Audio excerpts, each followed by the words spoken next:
So hello students, today we'll be studying about medulla oblongata. So our specific learning objectives is you should be able to enumerate various gross features of brainstem, its functions, the external features and the internal features of the medulla oblongata, its blood supply with the applied spect. So in the internal structure, you'll be reading about the transverse section at three levels: the pyramidal decussation, medial lemniscus, and the olives.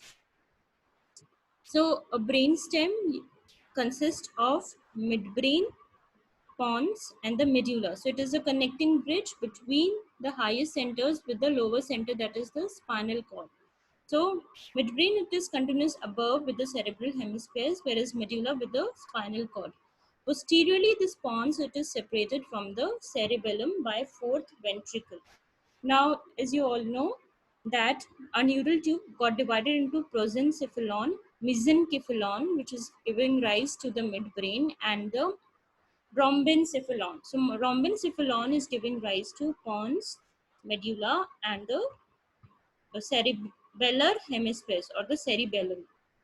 Then the rhombencephalon further got divided by the pontine flexure into metencephalon and myelencephalon. The myelencephalon is giving rise to medulla oblongata, whereas the metencephalon is giving rise to pons and the cerebellum. Now the gross features on the this one is the gross feature on the posterior side. Over here you can see this one is the, that was the anterior side, this one is the posterior side. So over here you can see there are three cerebellar peduncles connecting the brainstem to the cerebellum. This one is the superior cerebellar peduncle connecting midbrain to the cerebellum.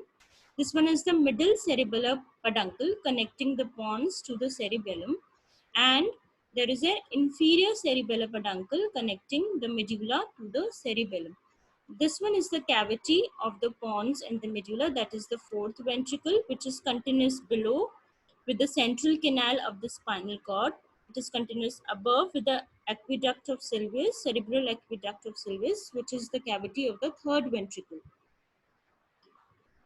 Then these ventricles, they are connected with each other, and there are a number of cranial nerves which is coming out from the brain stem. Now over here you can see this one is the open part of the medulla. The horizontal fibers over here are known as stria medullaris, which is dividing this rhomboid shaped cavity of the fourth ventricle into two parts, the above part and the lower part. This lower part you can see is representing the tip of the pen, so it is also known as calamus scriptorius. Calamus scriptorius.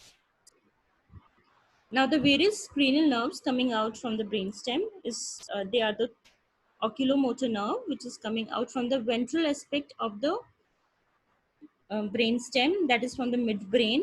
Then on the dorsal aspect that is the trochlear nerve, which is the only nerve which is coming arising from the dorsal aspect. And the reason is because if you have remember, there was alar plate and the basal plate.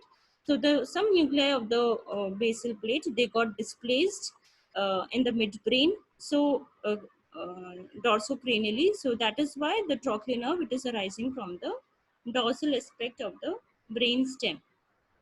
There is a fifth cranial nerve.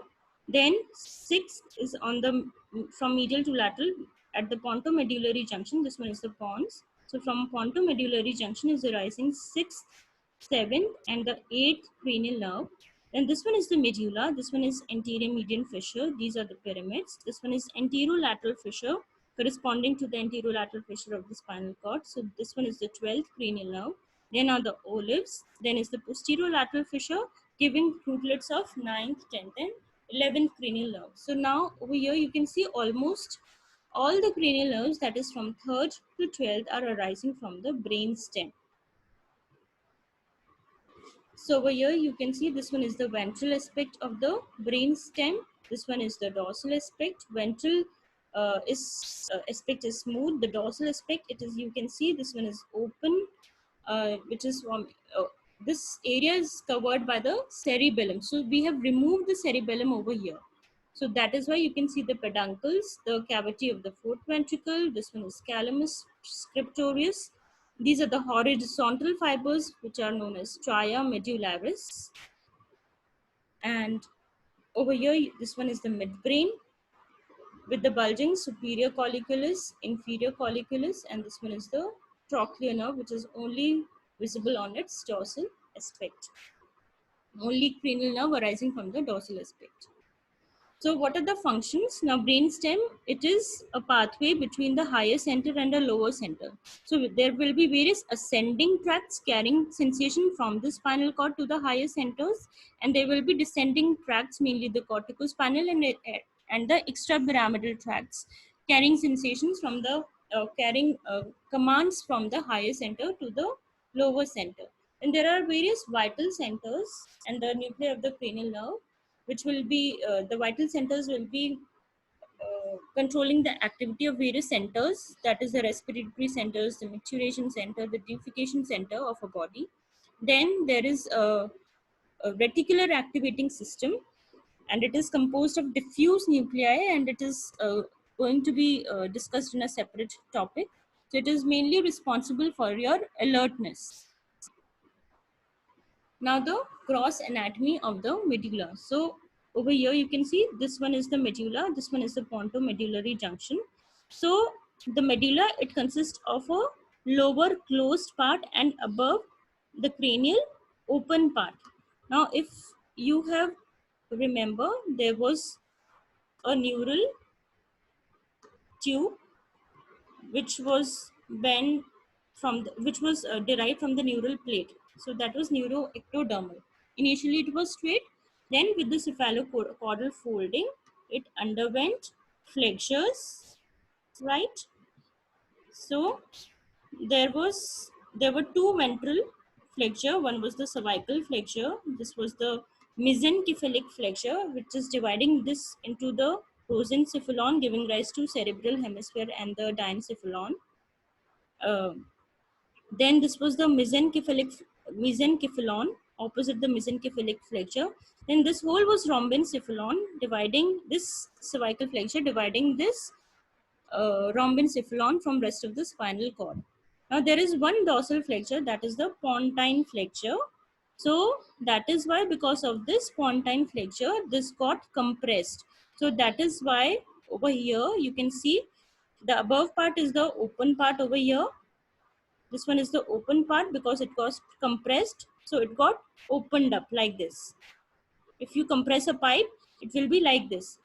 Then another thing which you have to keep in mind, that it was 3-layered structure. The ependymal lining, it got multiplied and divided into 3-layered: the ependymal layer, the mantle layer, and the marginal layer. The mantle layer was thickest, and it was forming the gray matter of our central nervous system, right? So there were thickening, the basal thickening, the ventral thickening, and the lateral thickening, that was the alar thickening. Alar thickening corresponded to our afferent column.